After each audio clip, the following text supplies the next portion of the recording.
국민이 이미 또다시 윤석열 전 대통령이라는 그림자에 휘말리며 당내 혼란에 빠졌습니다.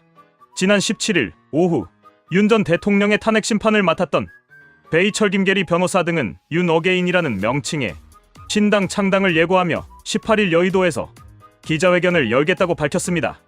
이들은 약 500명의 기자를 초청해 카카오톡 공보방까지 개설하며 파장을 예고했으나 불과 4시간여 만에 기자회견을 전격 취소하였습니다.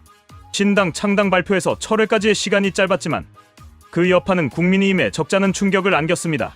특히 같은 날은 국민의힘이 차기 대선 주자 경선을 본격화하며 미디어데이를 통해 대선 후보 8인을 소개하고 윤재옥 의원을 위원장으로 하는 대선준비위원회를 출범시킨 날이었습니다. 당으로서는 대선 국면의 첫걸음을 내딛는 상징적인 날이었음에도 불구하고 예고되지 않은 윤 어게인 신당 소식으로 인해 내부 분위기는 급속히 동요하였습니다. 한 국민의힘 중진 의원은 당과 후보들은 악재를 뒤집고자 안간힘을 쓰는 상황에서 갑작스러운 신당 창당 예고는 당의 전략에 찬물을 끼얹는 격이라고 강하게 비판하였습니다. 실제로 일부 의원들과 당직자들은 윤 전 대통령이 직접 신당 창당에 관여한 것인지 혹은 입당 의사를 가진 것인지 등을 확인하기 위해 변호인단과 윤석열 정부 시절 대통령실 관계자들에게 다급히 연락을 취했다고 전해집니다.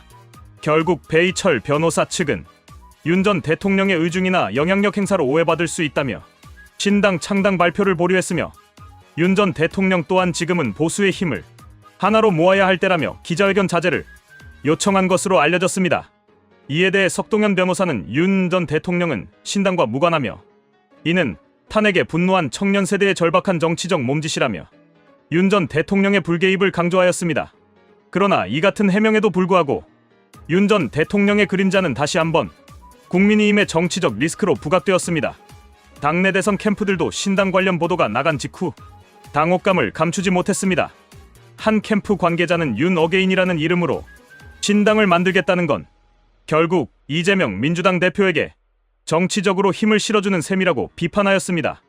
윤 어게인이라는 구호는 지난 4일 윤 전 대통령이 탄핵된 이후 김용현 전 국방부 장관이 공개한 옥중서신에서 유래한 것으로 알려져 있습니다.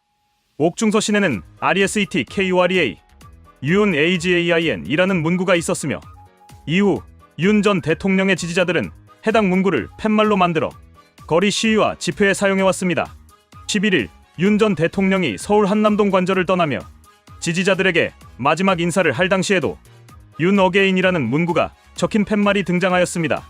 이러한 현상은 과거 박근혜 전 대통령 탄핵 국면에서의 보수 정치 흐름과 유사하다는 지적도 제기되고 있습니다. 박 전 대통령이 탄핵된 이후 진박이라고 자칭하던 정치인들과 보수단체들이 중심이 되어 기존 자유한국당과는 별도로 새누리당이라는 이름의 신당을 창당하였습니다.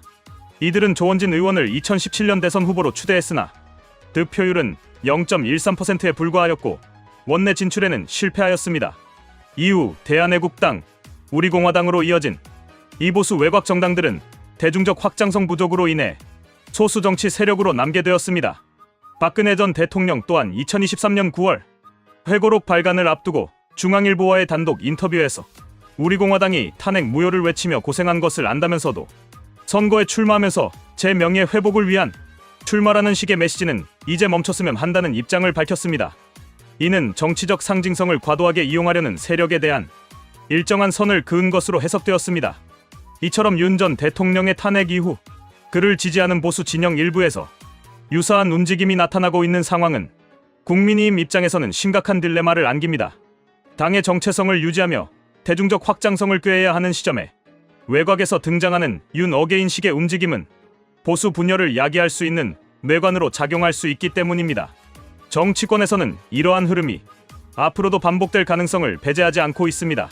탄핵이라는 정치적 사건은 지지자들에게는 상처로 남았으며 그 상처가 특정 정치인의 귀환이나 신당 창당이라는 형태로 반복적으로 재현되고 있는 것입니다.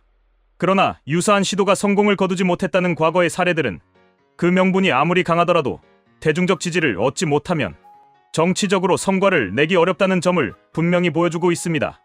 윤석열 전 대통령이 공식적으로 신당에 참여하지 않겠다는 입장을 분명히 했고 당분간 정치적 행보를 자제하겠다는 의지를 보였지만 그를 둘러싼 정치적 상징성과 영향력은 여전히 강력한 변수로 작용하고 있습니다.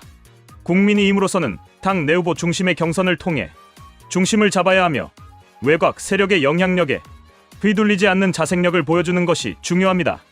결국 이번 윤 어게인 해프닝은 단순한 해프닝이 아니라 보수 정치권이 직면한 내부 리더십 위기와 분열 가능성을 여실히 드러낸 사건이라 할 수 있습니다. 향후 국민의힘과 윤 전 대통령 그리고 그를 지지하는 보수 단체들이 어떤 방식으로 관계를 정립해 나갈지가 차기 대선 국면에서 중요한 변수로 작용할 전망입니다.